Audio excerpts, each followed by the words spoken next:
சங்கீதம் 37:23.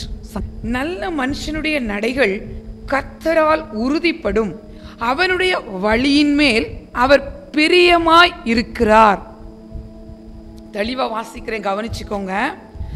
நல்ல மனுஷனுடைய நடைகள் கர்த்தரால் உறுதிப்படும், அவனுடைய வழியின் மேல் அவர் பிரியமாய் இருக்கிறார். எப்படி பாருங்க, நல்ல மனுஷனுடைய நடைகளை கர்த்தர் உறுதிப்படுத்துகிறாராம். அடுத்து பாருங்க, அவனுடைய வழியின் மேல் அவர் பிரியமாய் இருக்கிறார். இப்படிப்பட்ட பாக்கியம் நம் வாழ்க்கையில் இருக்கிறதா? 18ஆம் வசனத்துல பாருங்க, உத்தமர்களின் நாட்களை கர்த்தர் அறிந்திருக்கிறார், அவர்கள் சுதந்திரம் என்றென்றைக்கும் இருக்கும். அப்போ உத்தமமாய் நம்ம நடக்கிறோமா? அந்த உத்தமர்களாய் நாம் இருந்தால் தேவன் என்ன பண்றாரா? நம்மை அறிந்திருக்கிறார், நம்மளை என்றென்றைக்கும் நம்மளை நடத்துகிறவராயிருக்கின்றார். அடுத்து பாருங்க, அவர்கள் ஆபத்து காலத்திலே வெட்கப்பட்டு போகாதிருந்து பஞ்ச காலத்திலே திருப்தி அடைவார்கள். ஆபத்துனா என்னங்க? நம்மளை யாருமே காப்பாற்ற முடியாதா என்கிற நம்ம நிக்கிற நிலைமையில தேவன் நமக்கு கரம் கொடுப்பாருங்க. மூழ்கி விடாதபடிக்கு நம்மளை கரம் தூக்கி எடுப்பார். அதுதாங்க ஆபத்து காலம். அந்த ஆபத்து காலம் எதுவாகவும் இருக்கலாம், எத்தனை வயதுடையவர்களாகவும் இருக்கலாம். ஆனா நீங்க உத்தமமாய் நடக்கும் பொழுது, தேவனுடைய வழிகளை பின்பற்றும் பொழுது, அங்கே உங்களுக்கு ஒரு அரவணைப்பு, தேவக்கரம் கொடுக்கப்படுகிறது. அப்புறம் பாருங்க 24ஆம் வசனத்துல, அவன் விழுந்தாலும் தள்ளுண்டு போவதில்லை, கர்த்தர் தமது கையினால் அவனை தாங்குகிறார். இந்த வார்த்தை எனக்கு ரொம்ப ரொம்ப ரொம்ப ஹாப்பியா இருந்துச்சு. எப்படியா பாருங்க, ஒருவேளை நம்ம அவருக்கு கீழ்ப்படியாம, சொல்லுவாங்க இல்லையா, சொல்லு கேட்காம இருந்தா அந்த ஆடு என்ன பண்ணிடும்? கீழே விழுந்துரும், ஏதோ ஒரு துன்பத்தில் அகப்படும். அதே மாதிரிதான் நம்ம அகப்படும் பொழுது என்ன ஆயிடும்? விழுந்துடுறோம். அவன் விழுந்தாலும் தள்ளுண்டு போவதில்லை. நீ விழுந்தே கடனி தேவன் விடுவதில்லை. நம்மளை என்ன பண்றாரா? கர்த்தர் தமது கையினால் அவனை தாங்குகிறார். சில நேரத்துல விழுந்திருப்போம், ட்ரை பண்ணுவோம், எழும்ப முடியாது. யாராவது ஒரு கை கொடுத்துட்டா ஈஸியா எழுப்பிடுவோம் இல்லையா? அந்த சப்போர்ட் ரொம்ப வேல்யூவா இருக்கும் இல்லையா? ஆனா கர்த்தர் உங்களுக்கு கை கொடுக்க விரும்புறாரா? ஆனா யாருக்கு அப்படிங்கிறது தான் இந்த சங்கீதத்துல அந்த 23ஆம் வசனத்துல காண்பித்து கொடுத்தேன். நல்ல மனுஷன், நல்ல மனுஷன்னா யாரு? உலகத்துல நல்ல மனுஷன்னா யாரு? ஒரு 10 பேருக்கு நன்மைகளை செஞ்சுட்டா, 10 பேருக்கு உதவிகளை செஞ்சுட்டா, ஒரு நிறைய பேருக்கு எல்லா பொருட்களையும் கொடுத்துட்டா நல்ல மனுஷன் சொல்லிடுவாங்க. இல்ல ஒரு மனுஷங்களை பிரியப்படுத்தும்படி நடந்துட்டா நல்ல மனுஷன் சொல்லிடுவாங்க. ஆனா தேவன் காண்பித்து கொடுக்கிற இந்த நல்ல மனிதன் யாருன்னு பார்ப்போமா? லூக்கா 8ஆம் அதிகாரம் 11ஆம் வசனத்திலே தேவன் ஒரு ஓமையை நமக்கு காண்பித்து கொடுக்கின்றார். என்ன ஓமை அப்படின்னு சொன்னா, வசனமாகிய அந்த விதை. 11ஆம் வசனத்துல பாருங்க, விதை தேவனுடைய வசனம். அதுல பாருங்க 15ஆம் வசனம், நல்ல நிலத்தில் விதைக்கப்பட்டவர்கள் வசனத்தை கேட்டு. அப்ப நல்ல நிலம்னா என்ன? பூமியின் நிலம் இல்லையா? அப்போ இதுல என்ன ஊமையை சொல்றாரு? நல்ல நிலத்தில் விதைக்கப்பட்ட விதைன்னு சொல்லும்போது நல்ல மனுஷன் அவன் என்ன பண்ணுவானா? வசனத்தை கேட்டு, முதல்ல வசனத்தை கேட்பான், அதை உண்மையும் நன்மையுமான இருதயத்தில் காத்து. எப்படியா? உண்மை வரணும் நம்ம கிட்ட, பொல்லாத சிந்தனை இருக்கக்கூடாது, உண்மையான மனசு நம்ம கிட்ட இருக்கணும். அடுத்து பாருங்க, நன்மையான இருதயம். அப்போ பொல்லாத இருதயம் ஒண்ணு இருக்குது.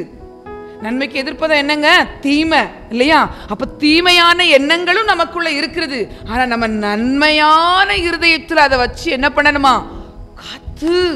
காத்து கொள்றதுன்னா என்னங்க? அதை மறைச்சு சீக்கிரட்டா வச்சிருக்கணுமா? எதை?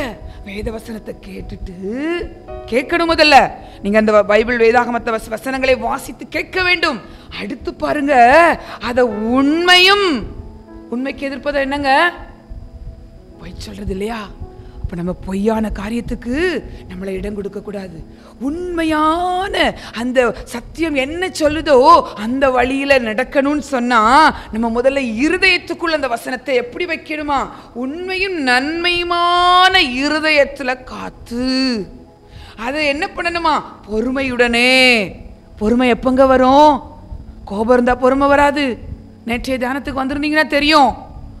கோபம் இருந்தா பொறுமை வராது, உக்கிரம் இருந்தா பொறுமை வராது, பொல்லாப்புக்கு ஏதுவான எரிச்சல் இருந்தா உங்ககிட்ட பொறுமை இருக்காது. இதெல்லாம் விட்டுட்டு வந்தாதான் உங்ககிட்ட பொறுமை வரும். கொஞ்சம் கவனிங்க, கொஞ்சம் கவனிங்க. இந்த காரியங்கள் எல்லாம் இந்த மனுஷீக இந்த இந்த மாம்சத்தின் கிரியைகள் நம்ம கலாத்தியர்ல பார்க்கிறோம்.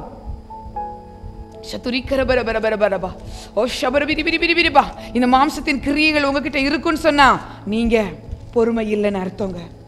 பொறுமை இல்லைன்னு அர்த்தங்க. 17 காரியம் சொல்லப்பட்டிருக்கு. இப்படிப்பட்டவைகளை செய்கிறவர்கள் தேவனுடைய ராஜ்யத்தை சுதந்தரிப்பது இல்லை. 21 வசனத்துல இருக்கு, கலாத்தியர் 5:21. மாம்சத்தின் கிரியைகள் வெளியரங்கமா இருக்கின்றன.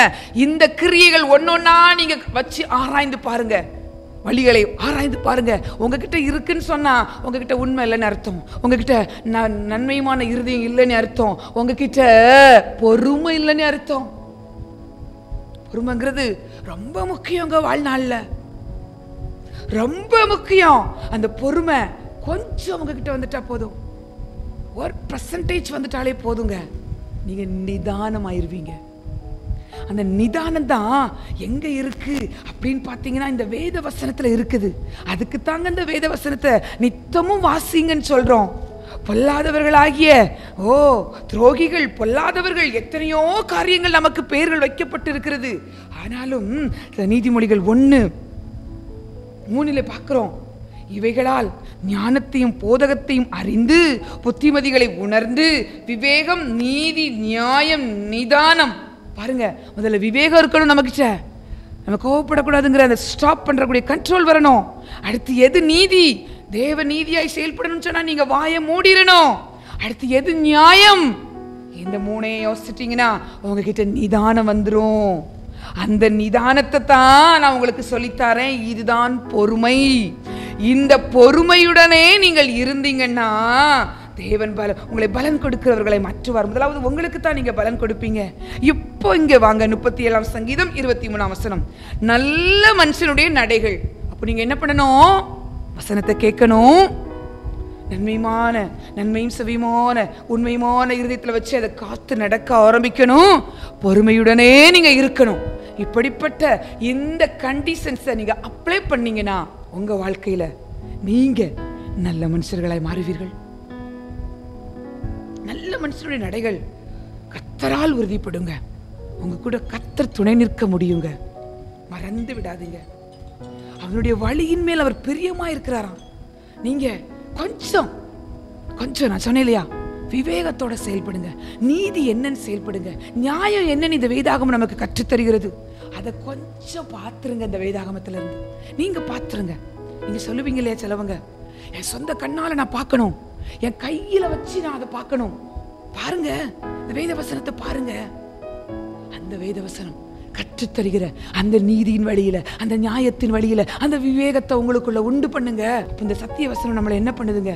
நம்ம ஒருவேளை உலகத்துல தாயின் கற்பத்துல பிறந்திருக்கோங்க, ஆனா ஒவ்வொரு நாளும் அவருக்கு பிரியமான பிள்ளைகளாய், நல்ல மனுஷனாய், நல்ல மனுஷியாய் இன்றைக்கு ஜெனிப்பிக்கப்படும்படியாய் தேவனிடமாய் வாருங்கள். ஒப்பு கொடுக்கிறோம். எங்களை வழி நடத்தும் இயேசுவின் நாமத்தில் பிதாவே, ஆமென், ஆமென்.